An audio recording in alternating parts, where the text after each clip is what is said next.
Buen día, Camila y Leo, te saludamos de acá de Buen Día Verano. Hola, ¿qué tal? Escucharlos y verlos, ¿cómo están? ¿Cómo estás vos? Bueno, básicamente la pregunta es el tema, ¿cómo ves este movimiento del tema vacunas a nivel nacional? Y por supuesto te lo hablo también puntualmente de Tucumán, ¿no? Creo que hemos tenido muy buenas noticias y vamos a tener aún mejores noticias durante la semana con el tema de vacunas. Primero, la llegada de segundas 300.000 dosis que empiezan a colocarse ya en todo el país, también en Tucumán, con lo cual estos 300.000 trabajadores de la salud y puestos esenciales van a poder tener la protección total que esta vacuna genera. Eso creo que es una muy buena noticia porque de alguna manera empieza a mostrar el cumplimiento del contrato que tenemos con la Federación Rusa para la provisión.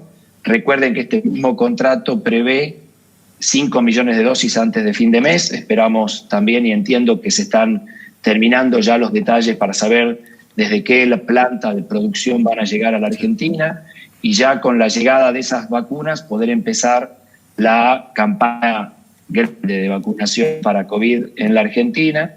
La otra buena noticia, que ayer estuvimos reunidos con el ministro y con el titular de ANMAT, es que está muy adelantada la investigación en Argentina sobre la autorización de la vacuna para mayores de 60 años.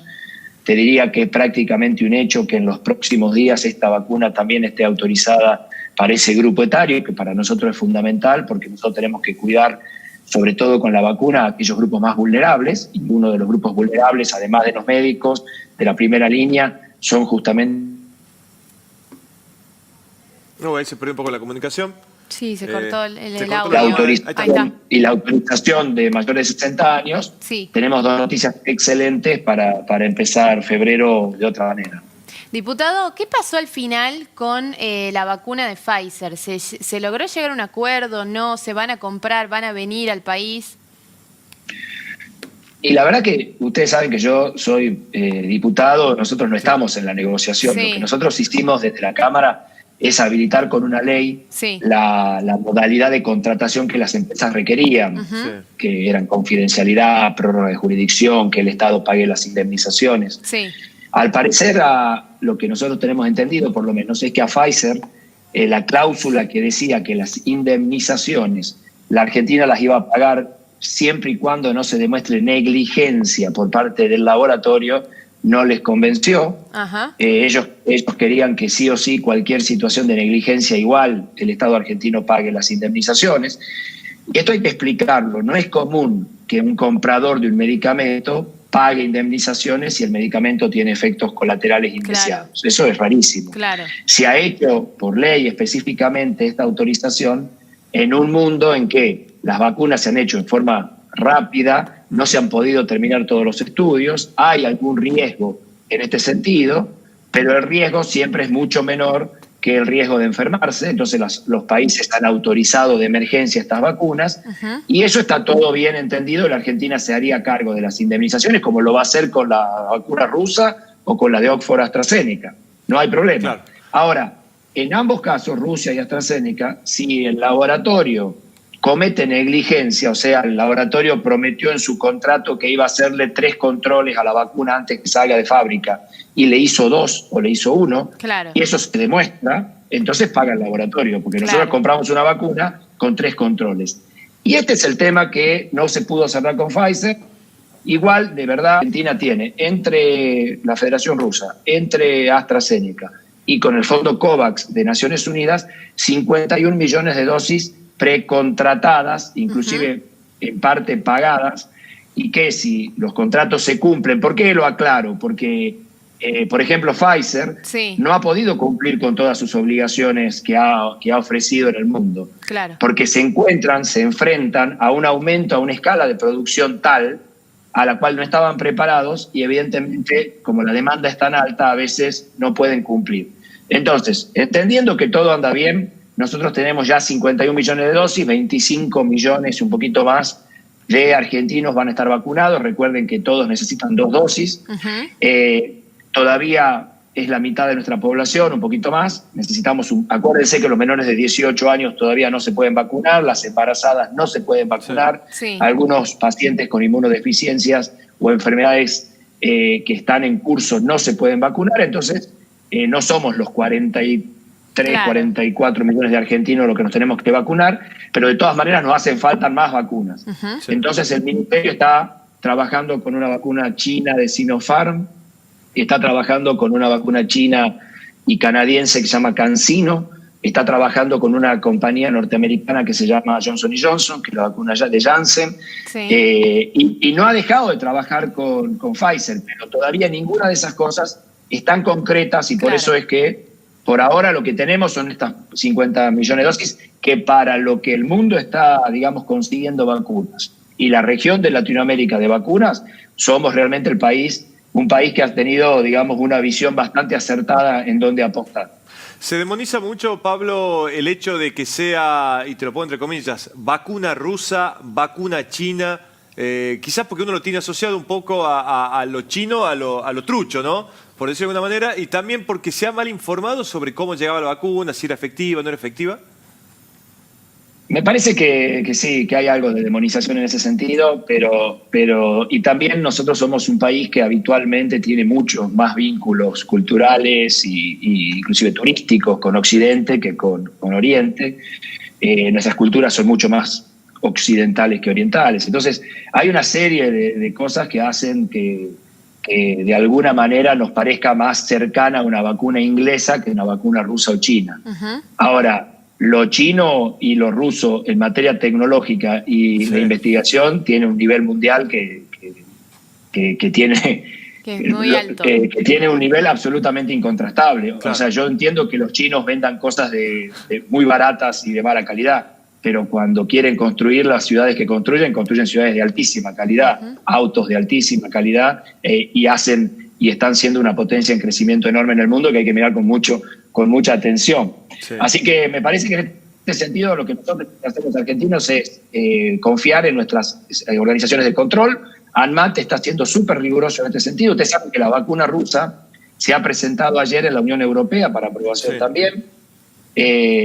También es verdad que la misma vacuna rusa no ha sido aprobada por el Instituto de Control brasilero. O sea, y también es verdad que la vacuna Pfizer ha encontrado algunos inconvenientes en su aplicación y que quizá la efectividad demostrada no es exactamente igual a la eficacia de los estudios. Esto pasa a un tiempo real y con una enorme puja de intereses también económicos entre los laboratorios, porque ninguna de estas vacunas es gratis. Hay detrás de esto un montón de intereses económicos Tal que cual. también de un lado y del otro influyen. Entonces, lo que tenemos que hacer nosotros, me parece a mí, es confiar en nuestros organismos de control, que son muy sólidos, que son los organismos que nos autorizan todos los medicamentos y todas las vacunas que nos colocamos en la Argentina, y que no tenemos problemas. Es uno de los organismos de control más sólidos que tiene el mundo en este sentido, y seguro uno de los mejores de Latinoamérica, que es ANMAT. Y sobre esa base intentar no poner el tema de la vacuna en la grieta política. Sí.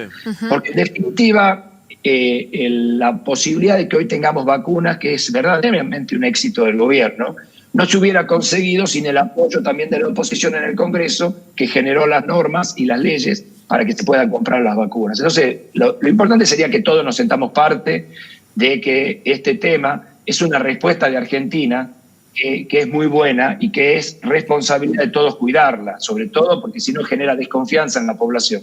Pablo, nos consultaba gente recuperada de COVID justamente esta semana. ¿Ellos en qué posición del ranking, por decirlo de alguna forma, están a la hora de hablar de vacunación? ¿Entran en uno de los primeros grupos en ser vacunados o no? Si no son personal de la salud, si no son mayores de 60, nada. No. En algunos países, inclusive aquellas personas que han tenido la enfermedad, Sí. se los está dejando para el final de la vacunación. Ajá. En la Argentina no. En la Argentina eso no pasa, no se ha decidido eso, porque no hay evidencia de que eso sea, o sea, que haber tenido la enfermedad de alguna manera te garantice no tener, si bien es Claro. verdad que las reinfecciones son muy anecdóticas. Hoy las personas que han tenido la enfermedad y se han recuperado integran el grupo de riesgo al que le corresponde su edad y su condición de trabajo y Perfecto. de enfermedad. Pablo, te saco un poquito de lo que sería coyuntura COVID y me gustaría conocer tu opinión acerca de esta reforma del sistema de salud de la que se habla, ¿no? Sí, a ver, se ha puesto en la agenda Sí. hace unas semanas el tema de la reforma sanitaria, un discurso de la vicepresidenta con la presencia del presidente, después algunas idas y vueltas en el aumento a las prepagas, algunas reuniones con las grandes obras sociales nacionales. Y la verdad que el sistema de salud argentino es un sistema de salud que hace tiempo todos los sanitaristas de la Argentina estamos pensando en que merece una reforma importante. Pero una reforma no quiere decir, como se dijo o como se trasciende, sí, o no puede ser solamente un cambio de situaciones de quién maneja el financiamiento, si las obras sociales son 300, pasan a ser 4, si las prepagas van a seguir existiendo o no, si va a haber sector privado, si se va a estatizar todo el sistema de salud.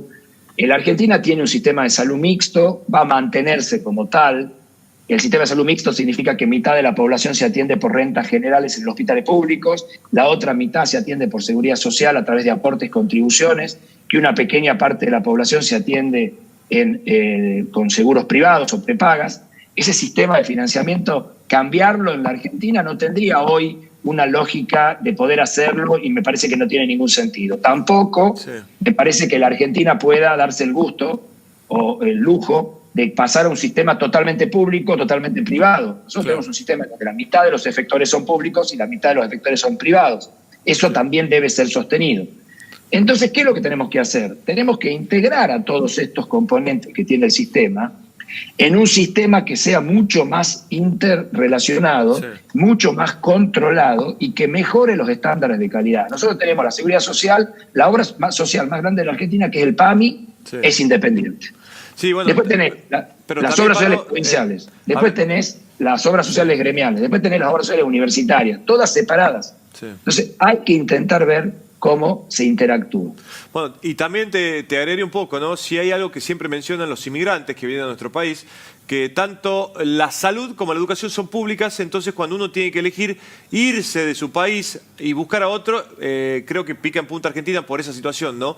¿No habría que rever también eso, por ejemplo?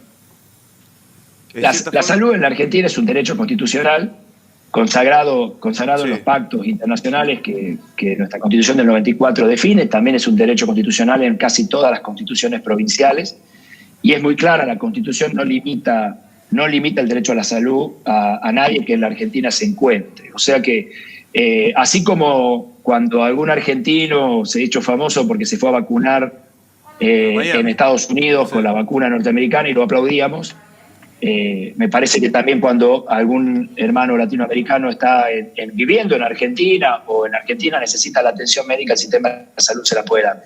Ese no es el problema de financiamiento de la Argentina. El problema de financiamiento de la Argentina no son los hermanos latinoamericanos o de otras partes del mundo que en algún accidente o en alguna situación o viviendo en la Argentina usan del sistema de salud.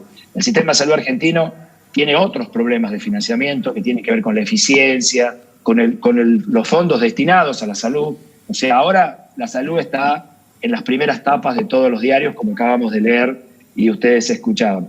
Pero normalmente cuando no hay pandemia pasamos a estar si estamos en algunas últimas páginas, a la gente le empieza a interesar mucho menos. Entonces nosotros tenemos hoy una oportunidad en los sistemas de salud de generar estos cambios porque están en agenda. Y me parece que hay muchas cosas que se pueden hacer. Nosotros tenemos que planificar el recurso humano. La Argentina tiene la cantidad de enfermeros por cada 10.000 habitantes más baja de la región, pero estamos hablando de 4 enfermeras por cada 10.000 argentinos. Poquísimo. A ver, Chile tiene 22, Estados Unidos tiene más de 100. O sea, la deficiencia de enfermería es gravísima. Y si bien en Tucumán es menor, porque esto es un promedio nacional, Tucumán tiene una formación importantísima de enfermeras, ese modelo de formación, esa necesidad de estimular a la gente que termina el secundario e interesarse, que también requiere que los sueldos de las enfermeras en el país se consideren como lo considera Tucumán un trabajo profesional. En muchos lugares del país las enfermeras no son atendidas desde el punto de vista salarial como profesionales. Entonces, planificar el recurso humano médico, cuántos médicos necesitamos, qué especialidades necesitamos, dónde la necesitamos. Esos son qué sistema, qué estrategia. Vamos a utilizar la atención primaria de salud, o sea, vamos a ir a un médico de cabecera que sea el que defina los estudios y los especialistas y los laboratorios que nos vamos a hacer, o vamos a seguir haciendo como que eso no existe y entonces la gente sin recursos va a atender en la atención primaria y toda la gente con cobertura social entiende que puede ir a cualquier especialista cuando quiera, hacerse el estudio que quiera y operarse cuando quiere de lo que le interesa. Claro. Ese sistema porque ningún sistema solidario del mundo es así. Sí. Ni el español, ni el inglés, ni el canadiense, y tampoco ningún sistema basado en seguridad social, porque el francés, el alemán, el israelí tampoco. Sí. Entonces, lo que nosotros tenemos no es el problema de la estructura del sistema, sino de cómo funciona esta estructura. Entonces, nosotros lo que tenemos que hacer, más que preocuparnos por cambiar la estructura, es organizarla para que la calidad de atención y la equidad en la Argentina para el acceso a la salud sea mejor. Sea mejor. Bueno, Pablo, muchísimas gracias por esta comunicación, por mostrarnos un poco el panorama, ¿no?, del sistema de salud y del tema de las vacunas de COVID. Muchas gracias a ustedes por el interés y ya mañana vuelvo para allá. Bueno, te esperamos. Bueno, larguita la entrevista, linda.